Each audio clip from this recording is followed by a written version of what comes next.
warahmatullahi wabarakatuh. Bismillah walhamdulillah, wassalatu wassalam ala rasulillah Muhammad bin Abdillah wa ala alihi wa sahbihi wa man walah wa la hawla wa la quwwata illa billah. Subhanaka la ilma lana illa ma 'allamtana innaka antal alimul hakim. Rabbi shrah li sadri wa yassir li amri wahlul 'uqdatam min lisani yafqahu qawli. Amin ya rabbal alamin. Alhamdulillah, kita panjatkan puji syukur kehadirat Allah Subhanahu wa taala atas segala limpahan anugerah hidayah, inayah, taufik, rahmat, nikmat, khususipun nikmatul Islam, nikmatul iman, dan nikmat kita menjadi umat baginda Muhammad sallallahu alaihi wasallam.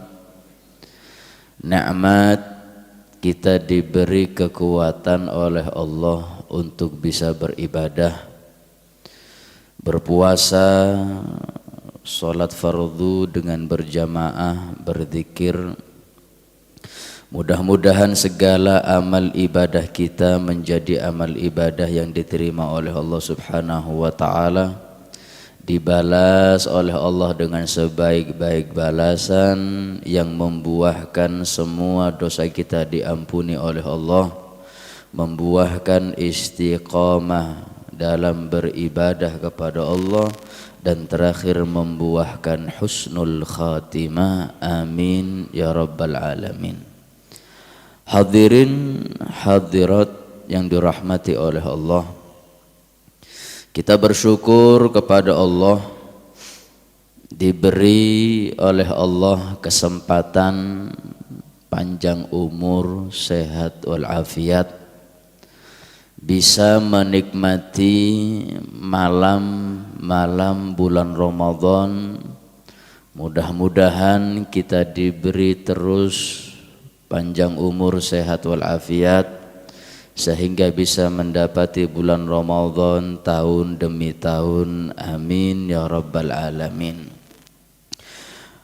Bulan Ramadan, kata ulama bahwasanya bulan Ramadan niki adalah asy-syahrut tasi' min ashhuril arabiyah.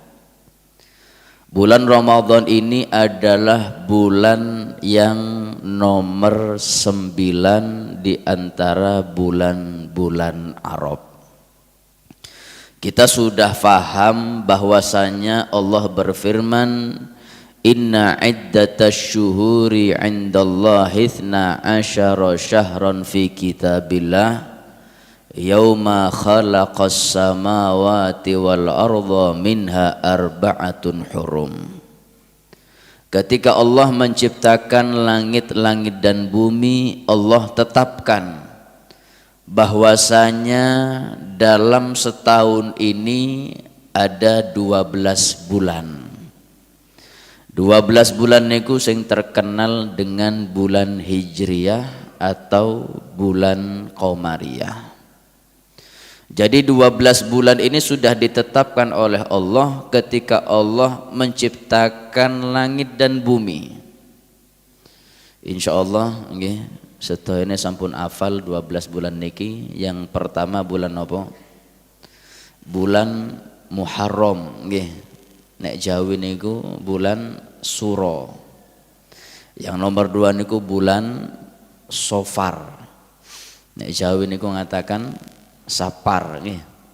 Yang ketiga bulan Rabiul Awal. Nek Jawi niku bulan Maulud. Yang keempat bulan Rabiul Tsani. Nggih, nek Jawi niku napa? Ba'da Maulud. Enak nggih, simpel nih. Maulud ba'da Maulud. Yang kelima Jumadil Awal. Yang keenam Jumadil Akhir atau Jumadil Tsani.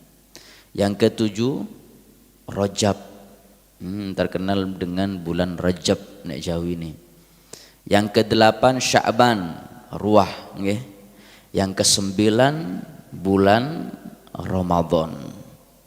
Kalau Jawi ini niku napa? Nggih nek poso nggih. Kadang nggih enggak poso nggih. Melok riyo nggih. Yang ke-10 setelah Ramadan bulan Syawal. Yang ke-11 Dzulqa'dah nek Jawi niku napa? Selo nggih. Yang ke-12 Dzulhijjah. Nah, 12 bulan ini Allah sudah tetapkan. Dan perlu kita ketahui 12 bulan ini semuanya baik. Islam tidak mengenal ada bulan sial. Tidak ada dalam Islam ada hari sial, hari apes. Semua dalam Islam hari, bulan, tahun niku baik, meskipun ada yang lebih baik. Makanya sangkaan orang niku salah. Ada bulan sial, ada bulan celaka, napa malih bulan Safar. Masya Allah nggih kathah tiyang Jawi niku nek melebut bulan Safar cek wedine hadirin. Ini bulan Safar, bulan bencana. Enggak ada dalam Islam ada bulan sial, bulan bencana, bulan apes. Jangan sampai kita punya prasangka keyakinan buruk kepada Allah. Niki bahaya. Allah Subhanahu wa taala berfirman dalam hadits qudsi, ana 'inda dhanni 'abdi bi falyadhunna bi ma syaa. Kata Allah, saya ini tergantung prasangka para hamba-hambaku. Nggih terserah mereka mau prasangka baik kepadaku, aku akan beri kebaikan. Prasangka buruk, ya tunggu aku akan beri keburukan, kata Allah. Jadi ketika masuk bulan apapun, bulan Safar, kita harus prasangka baik. Enggak ada istilah bulan niki apes, bulan sial, bulan celaka. Maaf kalau kita mau tahu mengapa bulan yang kedua setelah Muharram dinamakan Safar. Safar niku diambil dari bahasa Arab sifrun. Sifrun niku artinya dalam bahasa Arab angka 0. Niku sifrun. Maknanya enggak ada hadis yang mengatakan bulan Safar ini penuh dengan kemuliaan, dan tidak ada hadis yang mengatakan bulan Safar ini bulan tidak baik. Makanya kita jangan meyakini bulan Safar bulan bencana. Nggih ngapunten nek panjenengan niku meyakini bulan Safar bulan bencana, sing pantes meyakini bulan Safar bulan bencana niki nggih sesungguhnya para mubalik, para ustadz kayak kula niki hadirin. Lho napa Habib nggih nek melebut bulan Safar niku bencana buat saya nggih, boten wonten acara ceramah. Nggih sepi, gak ada acara pengajian nggih. Tahlilan boten wonten kadang hadirin nggih. Nah, panjenengan niki sanes ustadz nggih, bukan penceramah, masuk bulan Safar cek wedine. Enggak ada bulan Safar bulan baik, sama seperti bulan yang lain-lainnya. Bahkan Nabi Muhammad membuktikan bahwasanya bulan Safar bukan bulan bencana. Apa buktinya? Nabi Muhammad menikahkan putri tercintanya Siti Fatimah Zahra dengan Sayyidina Ali di bulan Safar. Kalau tanya teng batu niki wonten tah perkawinan yang lebih mulia daripada perkawinan Siti Fatimah dengan Sayyidina Ali? Enggak ada hadirin. Lahir dari pernikahan ini Sayyidina Hasan, Sayyidina Husain. Lahir dari pernikahan ini cucunya Sayyidina Ali Zainal Abidin. Sayyidina Ali Zainal Abidin niki nek salat sunnah minimal sehari 1000 rakaat. Lahir dari sini Al-Imam Muhammad Al-Baqir, lahir lagi Syekh Abdul Qadir Al-Jailani, lahir lagi Al-Imam Al-Habib Ali bin Muhammad Al-Habsyi. Keturunan-keturunan mulia semua ini barokah pernikahan kakek dan neneknya, yaitu pernikahan Siti Fatimah Zahra dengan Sayyidina Ali di bulan Safar. Jadi jangan kita meyakini ada bulan sial, ada hari sial. Kita harus prasangka baik kepada Allah, semua bulan baik. Nah, setahun 12 bulan, yang nomor 9 adalah bulan Ramadan. Mengapa bulan puasa ini dinamakan bulan Ramadan? Kata ulama, karena di bulan Ramadan ini yarmidullahu fiha adz-dzunub. Di bulan Ramadan ini Allah sangat gampang dan Allah sangat banyak membakar dosa-dosa hamba nih. Bulan Ramadan ini hadirin, Masya Allah, bulan yang penuh kemuliaan. Bulan yang ditunggu-tunggu oleh Nabi, bahkan disambut oleh Nabi 2 bulan sebelum masuknya bulan Ramadan.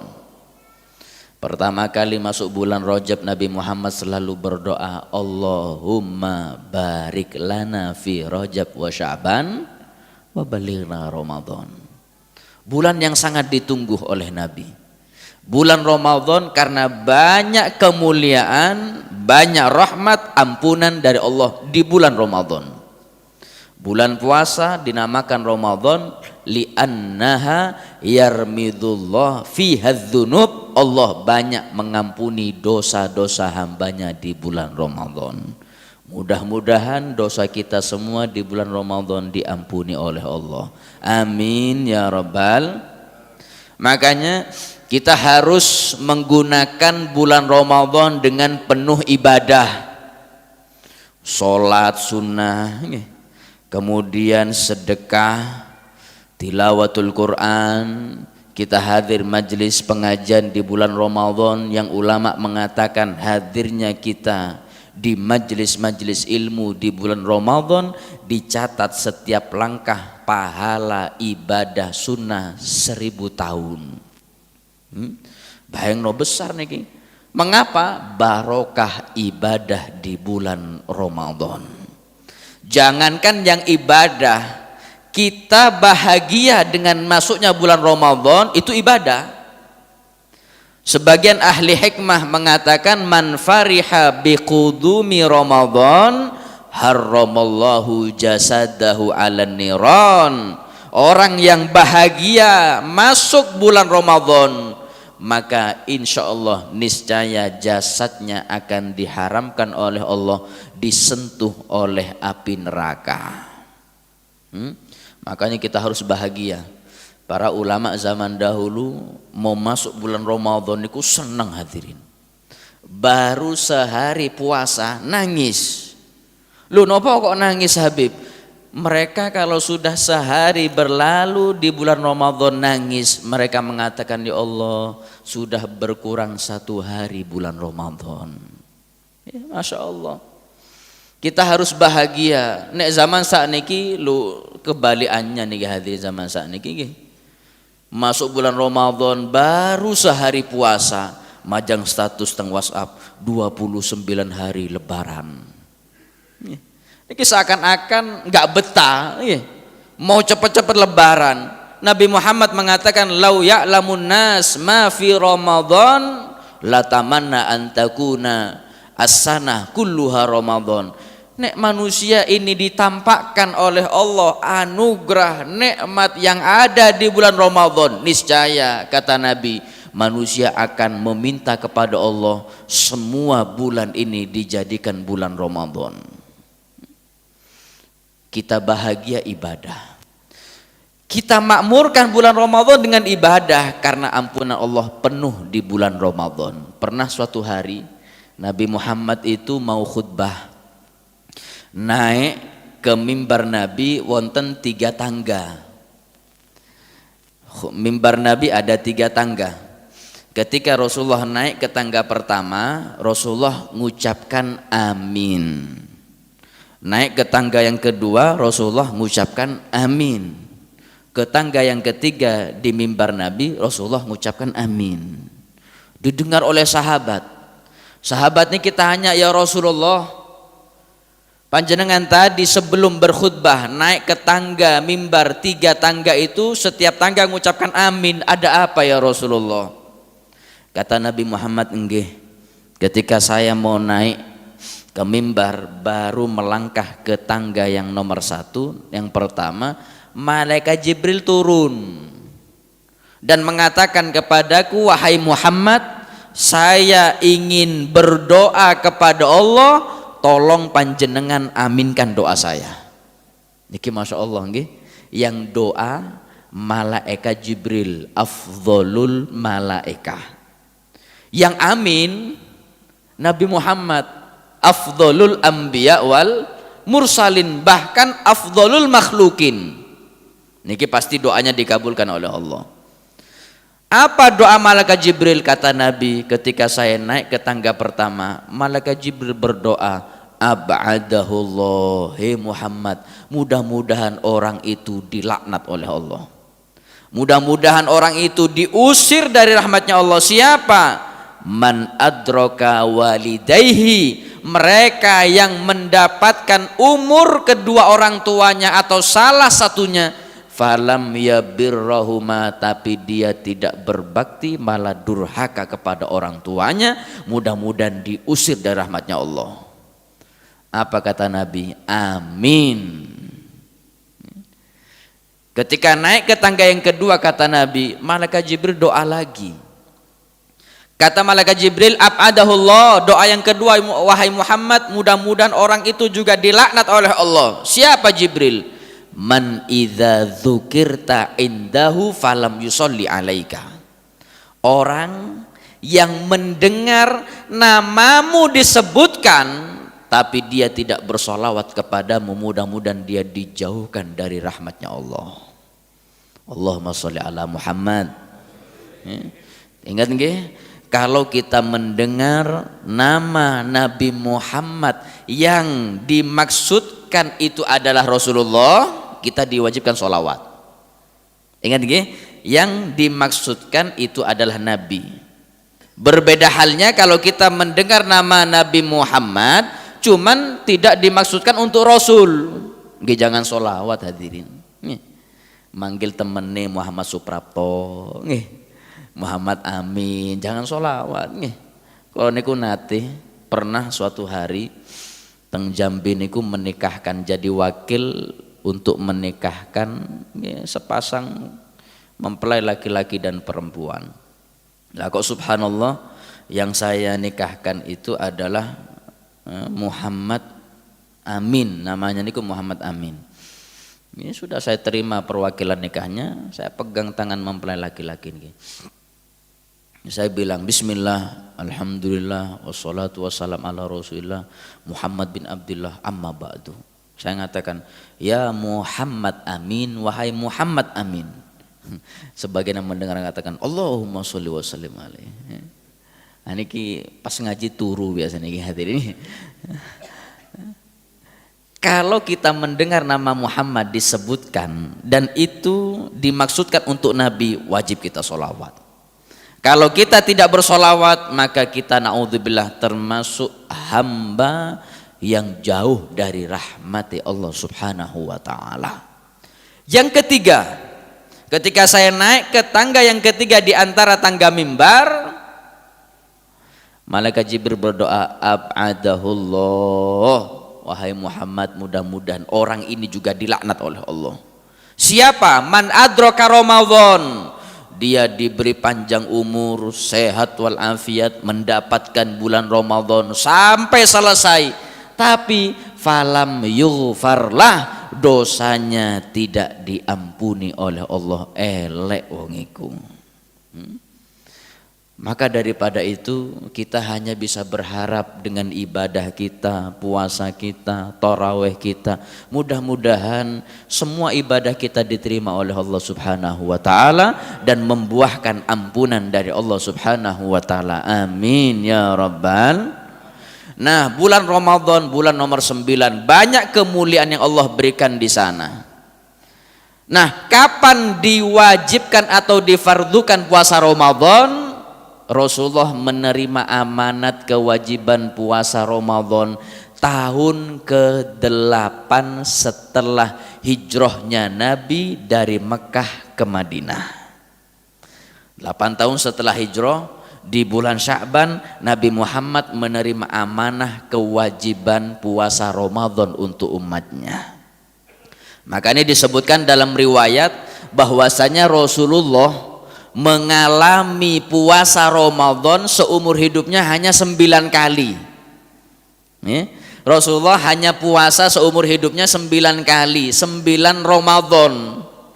Dari 9 ini 8 Ramadan Rasulullah hanya puasanya kurang. Maknanya kurang niki 29 hari tok puasa nih, karena 30 Ramadannya sudah melihat hilal masuk tanggal 1 Syawal. 8 yang dialami oleh Nabi Muhammad Ramadannya niku nawakis niku 29 hari tok. Yang 1 baru 30 hari Rasulullah puasa sempurna. Apa saja ibadah yang Rasulullah lakukan di bulan Ramadan? Disebutkan di dalam kitab sirah, karena Rasulullah sallallahu alaihi wasallam ajwadan nasi fi Ramadan. Rasulullah kalau sudah masuk bulan Ramadan, Rasulullah menjadi orang yang paling dan lebih dermawan daripada bulan selain Ramadan. Maknanya ketika Nabi Muhammad masuk bulan Ramadan itu senang sedekah. Kita sebagai umatnya monggo ditiru hadirin. Makmurkan bulan Ramadan ini dengan ibadah, salah satunya dengan banyak bersedekah. Jangankan sedekah harta, nih kita memberi makan seseorang yang kelaparan di bulan Ramadan, maknanya nggih pas buka itu adalah mempunyai ibadah yang besar, bahkan dirindukan oleh surganya Allah Subhanahu wa taala. Al jannatu mustaqatun ila arba'ati nafarin. Kata Nabi, surga ini rindu kepada 4 golongan. Yang pertama, surga ini rindu kepada 4 golongan. Yang pertama, mut'imul ji'an, orang yang senang memberikan makan ke dalam perut-perutnya orang yang lapar.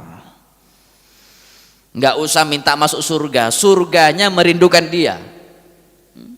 Apalagi kalau ini dilakukan di bulan Ramadan, wah lebih lagi besar pahalanya. Apalagi di bulan Ramadan, bukan hanya makanan yang kita sedekahkan, harta, yang harta itu adalah kecintaan kita sedekahkan, lebih sempurna lagi pahalanya dari Allah. Makanya ulama menghitung kemuliaan sedekah niku kata hadirin. Yang pertama kata ulama, kemuliaan sedekah dijamin orang yang rajin bersedekah, insya Allah yang pertama diberi panjang umur, sehat walafiat. Malaikat Israel niku pernah suatu hari bertamu ke rumah Nabi Sulaiman. Kata malaikat Israel, wahai Sulaiman, panjenengan niku nggak ada tonggo, punya tetangga namanya Fulan bin Fulan. Panjenengan lihat nggih, 5 hari lagi saya ambil nyawanya Fulan bin Fulan. Pergi malaikat Israel, diperhatikan tetangganya itu 4 hari masih hidup, 5 hari sehat walafiat hadirin, 6 hari masih panjang umur, ditunggu sebulan sampai 5 bulan tetangganya gak mati-mati. Nabi Sulaiman niku bingung, ya nopo Israel niki, katanya 5 hari, ini 5 bulan tetangga saya masih sehat walafiat. Datang lagi malaikat Israel bertamu. Nabi Sulaiman tanya, wahai Israel, ini tetangga saya sudah 5 bulan, kok masih panjang umur? Katanya kau mau cabut nyawanya. Kata Israel, enggih wahai Sulaiman, 5 bulan yang lalu saya sudah ke rumahnya mau mencabut nyawanya, lah kok subhanallah ada pengemis minta sedekah. Tetanggamu memberikan uang 5 dirham, nggih, 5 dirham anggap nek rupiah niku 50.000. 50.000 yang disedekahkan kepada pengemis diterima oleh pengemis dengan senang. Pengemis itu berdoa kepada Allah, ya Allah, panjangkan umur Fulan bin Fulan berkah sedekahnya. Ketahuilah wahai Sulaiman, 50.000 yang disedekahkan mendapatkan bonus umur 5 tahun dari Allah. Makanya kalau ingin panjang umur, sehat walafiat, sing rajin sodakoh. Nek ingin awet muda, jangan sedekah. Dijamin awet muda, belum umur 60 mati dhisik nanti. Karena orang dermawan niku dicintai masyarakat. Sebaliknya orang yang menahan hartanya, bahasa kasarnya tiang sing mudit niku hadirin, akan dibenci masyarakat karena dibenci oleh Allah. Mungkin-mungkin sing hadirin ini panjang umur, sehat walafiat. Kemuliaan yang kedua bagi orang yang senang bersedekah, dijamin harta yang disedekahkan enggak akan berkurang, bertambah, bertambah, bertambah. Siapa yang menjamin? Bukan Habib Umar yang menjamin, Nabi Muhammad yang menjamin. Rasulullah mengatakan dalam sabdanya, mana qosomalun min sodakotin, harta yang kita sedekahkan, kata Nabi, enggak berkurang, bal yazdat, bal yazdat, bal yazdat, bertambah, bertambah, dan bertambah. Loh, Nabi Muhammad ngulang sampai 3 kali loh hadirin, bertambah, bertambah, bertambah. Ulama ketika membaca hadis ini timbul pertanyaan, nopo sih Kanjeng Nabi niku ngulang bertambahnya sampai 3 kali, ada apa di sini? Padahal seumpama kalau Rasulullah mengucapkan bertambahnya sekali, kita sebagai umatnya niki wajib percaya karena Nabi gak mungkin bohong. Ini kok sampai diulang 3 kali, bertambah, bertambah, bertambah. Nih, kata ulama mungkin di situ ada isyarat. Dengan Rasulullah ngulang bertambahnya 3 kali, itu ada isyarat bahwasanya satu sedekah yang kita keluarkan minimal akan dibalas atau kembali kepada kita 3 kali lipat minimal. Seperti kejadian Isra wal Mi'raj. Rasulullah ketika melakukan perjalanan dengan malaikat Jibril minal Masjidil Harami ilal Masjidil Aqsa, Rasulullah dibawa melewati suatu kaum. Yang kaum ini menanam, ketika menanam langsung panen. Yang membuat Rasulullah bahagia, menanamnya 1, panennya 3. Rasulullah niku tangleteng Jibril, ya Jibril, man haula, siapa mereka Jibril? Kok saya lihat enak hidupnya, baru nanam, belum menyiram, belum merawat, kok langsung panen, panennya lebih banyak. Apa kata Jibril? Itu umatmu nanti wahai Muhammad, alladzina yunfikuna amwalahum fi sabilillah, yang senang membelanjakan hartanya di jalan Allah. Dia seperti menanam langsung panen, dan panennya lebih banyak dengan apa yang dia tanam. Jadi maknanya Nabi mau bertambah, bertambah, bertambah, maknanya 1 sedekah dibalas 3 oleh Allah. Kata ulama yang kedua, bukan itu maknanya. Rasulullah ngulang bertambah, bertambah, bertambah, itu bukan menandakan dilipat gandakan 3 kali lipat, bukan. Tapi Rasulullah mengucapkan itu liyuqawi imani ummatih, untuk memperkuat iman umat akhir zaman. Lu mengapa iman umat akhir zaman? Iman umat akhir zaman itu mudah digoyah. Bahkan banyak yang terdapat di hatinya penyakit sifat takut miskin. Makanya Nabi Muhammad mengatakan, wis tala, enggak usah takut dengan sedekah, dijamin hartamu bertambah. Bertambah, wis tala, pasti bertambah. Seakan-akan Nabi Muhammad itu membesarkan hati umat akhir zaman ini, jangan takut melarat dengan sedekah. Nek miskin nih melarat ini gak masalah hadirin. Nabi Muhammad sudah janji, bahkan bersumpah, wallahi mal fakru akhsha alaikum, kata Rasulullah, hei sahabat, demi Allah, bukan kefakiran, kemiskinan yang aku takuti menimpa kalian, bukan itu. Yang paling aku takuti menimpa kalian kalau sudah dunia dibentangkan oleh Allah di hadapan kalian, kalian berebut, tamak mendapatkan dunia, sehingga kalian akan dicelakakan oleh Allah. Rasulullah enggak takut kita ini melarat, karena miskin itu bukan aib. Fakir miskin itu bukan sesuatu yang memalukan. Nabi Muhammad ketika kejadian Isra wal Mi'raj melihat di surga, ternyata surga itu banyak penduduknya orang-orang fakir miskin, dengan catatan yang sabar atas kemiskinannya, yang tidak menjadikan sebab kemiskinannya itu dia maksiat kepada Allah. Diberi ujian miskin oleh Allah, tetap istiqomah ibadah, puasa, sholat. Ini diantara penduduk surga banyak orang miskin. Selesai Isra wal Mi'raj, Nabi Muhammad sholat. Selesai sholat, Nabi Muhammad doa. Di antara doa Nabi, Allahumma yini miskinan, ya Allah hidupkan saya menjadi orang miskin. Wa amitni miskinan, sampai mati ya Allah matikan saya dalam keadaan miskin. Wa syurni fi zumratil masakin, sampai kiamat kumpulkan saya di kelompok golongan orang-orang miskin. Bayang nota, Nabi Muhammad ini doa minta miskin. Kalau ini kita ngeliat yang batu sing hadir, pernah doa minta miskin?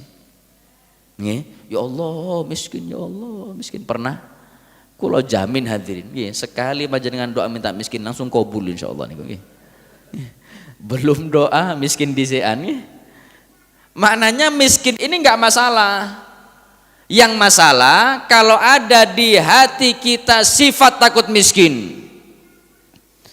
Disebutkan di dalam kitab Jawahirul Lu'lu'iyah Syarah Arba'in niku disebutkan bahwasanya iblis dan setan paling seneng kalau ada di antara umat Nabi terjangkit salah satu 3 penyakit, 3 musibah. Terkena satu, setan tuh bahagia. Yang pertama, setan tuh paling bahagia kalau melihat umat Kanjeng Nabi wonten sing matine suul khotimah. Setan niku bahagia. Makanya mudah-mudahan sing hadir niki insyaallah husnul khotimah. Setan paling bahagia kalau ada umat Kanjeng Nabi niku matine suul khotimah. Tapi Nabi Muhammad sedih.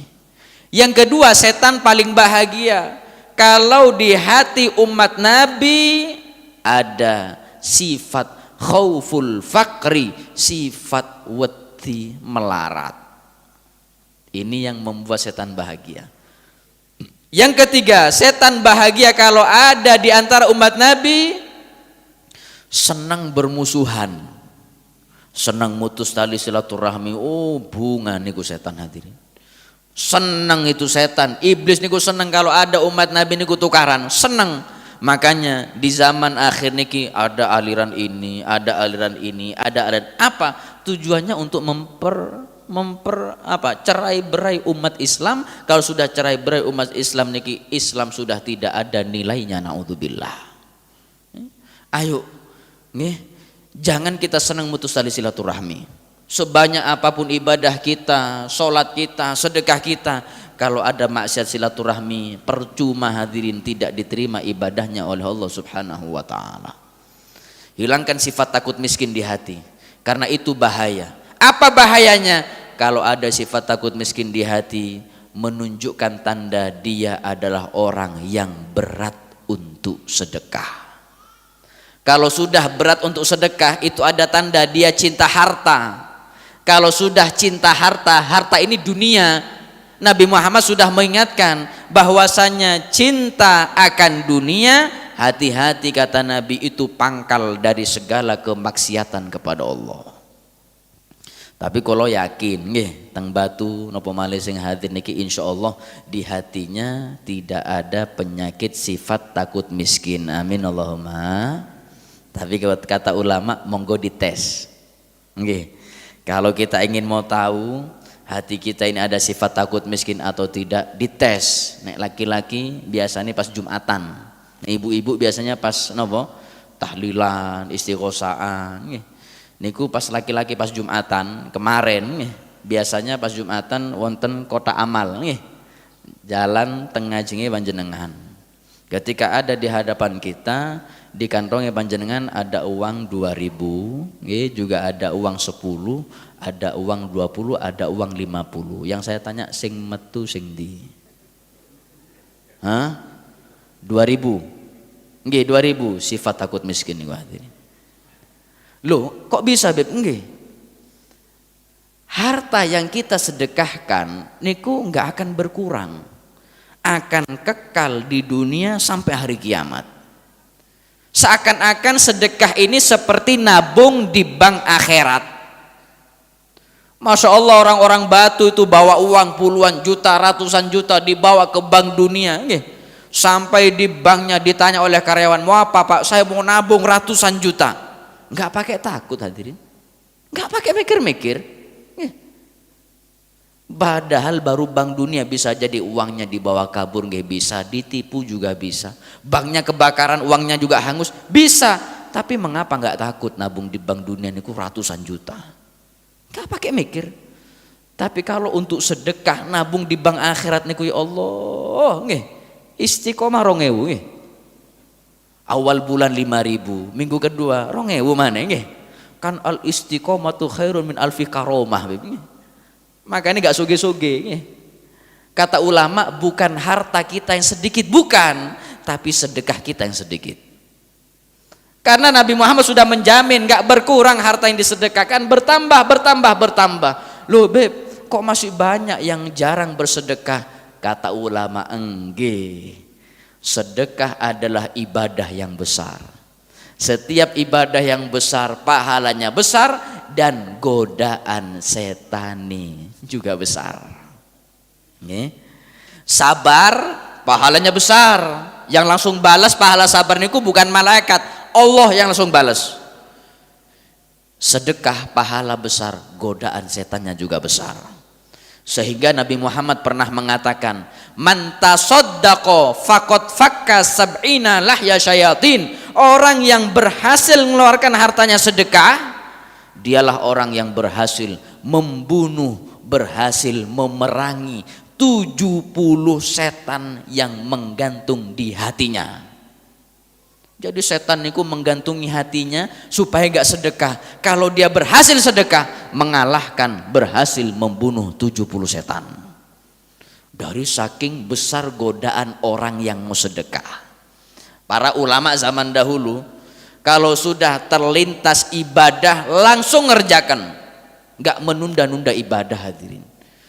Sampai ada salah satu ulama itu ketika maaf masuk ke kamar mandi, kemudian sampai di kamar mandi teriak kepada istrinya, wahai istriku, harta yang ada di kamar itu uang, sedekahkan. Kata istrinya, mas kok ngomongnya di kamar mandi, tunggu aja sampai di luar baru ngomong. Kata ulama niki, iya, saya takut kalau sudah keluar dari kamar mandi hati ini berubah, gak jadi sodakoh. Godaan setan ini besar. Mumpung ada keinginan sedekah, langsung ngomong, langsung mengamalkan sedekah. Sampai mengalahkan 70 setan. Pernah ada satu cerita, kalau tutup dengan satu cerita ini hadirin. Ceritanya Al-Habib Ali bin Muhammad Al-Habsyi, sing ngarang Maulid Simtud Duror, biasanya dibaca di masjid-masjid, majelis Riyadul Jannah. Itu pengarangnya adalah Habib Ali Al-Habsyi. Dikisahkan suatu hari Habib Ali Habsyi ini pengajian seperti sekarang ini, pengajian lah kok temanya kebetulan bahas tentang sedekah. Dengarkan, Nabi Muhammad bersabda, orang yang berhasil sedekah berhasil memerangi 70 setan. Satu jamaah yang laki-laki niku langsung ngadeg hadirin, berdiri bertanya, Habib kulo niki badhe tanglet Beb, mau tanya. Kata Habib Ali, mau tanya apa panjenengan? Niku betul tah sabda Kanjeng Nabi, yang berhasil sedekah berhasil membunuh 70 setan. Kata Habib Ali Habsyi, nggih betul niki sabdanya. Ketika tahu itu betul sabda Rasulullah, orang yang tanya niku seneng hadirin, bahagia. Terus mengatakan, alhamdulillah Beb. Loh kenapa? Saestu Beb, jujur Beb, dari dulu saya ini muangkel bek setan Beb. Mangkel bek setan aku. Nyari cara bunuh setan gak dapat, baru sekarang dapat cara nih. Sedekah bisa membunuh 70 setan. Lah terus ya apa? Kata orang ini, kulo niki izin mau pulang 15 menit Loh, untuk apa? Saya mau sedekah Beb, mau bunuh 70 setan, mau balas dendam aku be setan. Wah, semangat nih hadirin. Kata Habib Ali Habsyi, monggo panjenengan pulang 15 menit, bunuh 70 setan, saya tunggu di sini di majelis ini. Semangat nih laki-laki pulang untuk sedekah. Lah kok subhanallah, ini laki-laki punya istri, istrinya enggak soleha. Seneng ngomel-ngomel tok ae nggih. Termasuk muslimat nek gak rasan-rasan lor weteng hadirin. Makanya khususnya kita yang laki-laki jangan seneng rasan-rasan nggih napa malih bulan Ramadan nggih, jangan seneng rasan-rasan. Nah ibu-ibu wis bawaane nggih. Istrinya gak soleha. Ketika ini suami masuk ke dalam rumah menyiapkan beras, gandum, gula, sembako niku dimasukkan di satu kresek besar. Ketika penuh diangkat mau keluar rumah mau sedekah, ketemuan istri nih. Kata istrinya, mas mau kemana sampean? Kata suaminya, dek saya mau bunuh 70 setan, saya mau sedekahkan ini semua. Istrinya gak soleha, kata istri, apa? Kau mau sedekahkan ini semua? Oh enggak, saya gak setuju kau sedekah. Kalau kau sedekah nanti kita kelaparan bagaimana? Nanti kalau kita jatuh miskin bagaimana? Kata suami, tenang, nggak usah takut, untuk makan sudah saya siapkan. Enggak, saya tetap gak setuju, kata istri ini. Gagalkan sedekahmu, gagalkan niat sedekahmu, karena saya takut miskin dan takut kelaparan. Akhirnya kata suami tetap ngotot, saya mau sedekah. Istri gak setuju, jangan sedekah, tukaran Pak. Suami ngomong sedekah, istri tidak, tarik-tarian. Jangan sedekah, saya sedekah. Istrinya marah, mengambil pisau yang di dapur niku, karung yang isinya sembako untuk sedekah disobek sama istri ini. Akhirnya tumpah semua. Walhasil suami gagal sedekah karena istri gak soleha. Kata suami, ya sudah, saya gagal sedekah karena kau gak soleha. Yang menghalangi saya untuk ibadah sedekah. Kata istrinya, nggak apa-apa, yang penting kau jangan sedekah, saya gak senang kau sedekah. Kembali ini laki-laki dengan perasaan marah ke majelisnya Habib Ali Habsyi. Gagal sodako, ngamuk hadirin. Sampai di majelis Habib Ali Habsyi ditanya sama beliau, mas, ya nopo, berhasil lah sampean bunuh 70 setan? Kata suaminya, Beb, 70 setan Beb, wah kecil Beb, wis tak bunuh kabeh. Lah terus, nggih gagal sodako. Lo nopo kok gagal? 70 setan sudah saya bunuh, lah kok terakhir ono emboke setan Beb. Ono emboke setan hadirin. Tapi nek perempuan di sini yang hadir soleha, nggih. Amin Allahumma. Tapi nggih mepet-mepet kathah biasanya hadirin nggih. Sedekah pahala besar. Apalagi kalau dilakukan di bulan Ramadan, bulan yang pahala ibadah sunnah diberi pahala wajib. Yang ibadah wajib dilipat gandakan 70 kali lipat oleh Allah. Nopo malih nek sedekah subuh-subuh. Niki subuh-subuh, waktu subuh ini waktu paling pas kita sedekah. Karena disebutkan dalam hadis, ketika masuk waktu subuh ada 2 malaikat di samping kita. Tadi kita ini sholat subuh ada 2 malaikat kanan dan kiri. Sing kanan berdoa kepada Allah, Allahumma ti mumfikon kholafa. Ya Allah, nek wong iki sedekah hari ini tolong beri ganti yang lebih dan lebih lagi. Yang satunya enggak terima juga doa sama Allah, Allahumma ti mumsikan talafa. Kalau orang ini di hari ini enggak sedekah, maka musnahkan dia harta dan umurnya enggak barokah. Monggo hadirin, makanya ada istilah sedekah subuh, karena di waktu itu adalah 2 malaikat sedang berdoa kepada Allah, dan malaikat doanya tidak akan ditolak oleh Allah, pasti dikabulkan oleh Allah Subhanahu wa taala. Mudah-mudahan kita yang hadir menjadi hamba yang istiqomah dalam beribadah kepada Allah, dosa kita diampuni oleh Allah, mendapatkan rahmatnya Allah, senang melakukan ibadah sedekah nopo malih di bulan Ramadan, sehingga kita diberi oleh Allah panjang umur sehat walafiat, umur kita barokah, rezeki kita barokah, harta kita barokah, keluarga kita barokah, dan insya Allah kita nantinya wafat dalam keadaan husnul khatimat. Amin ya rabbal alamin. Allahumma ja'al jam'ana hadha jam'an marhuma wa tafarruqana min ba'dihi tafarruqan ma'suma wa la taj'al fina wa la ma'na syaqiyan wa la mahruma. Wa sallallahu ala sayyidina Muhammadin wa ala alihi wa sahbihi wa sallam walhamdulillahi rabbil alamin. Al-Fatihah. A'udzu billahi minasyaitonir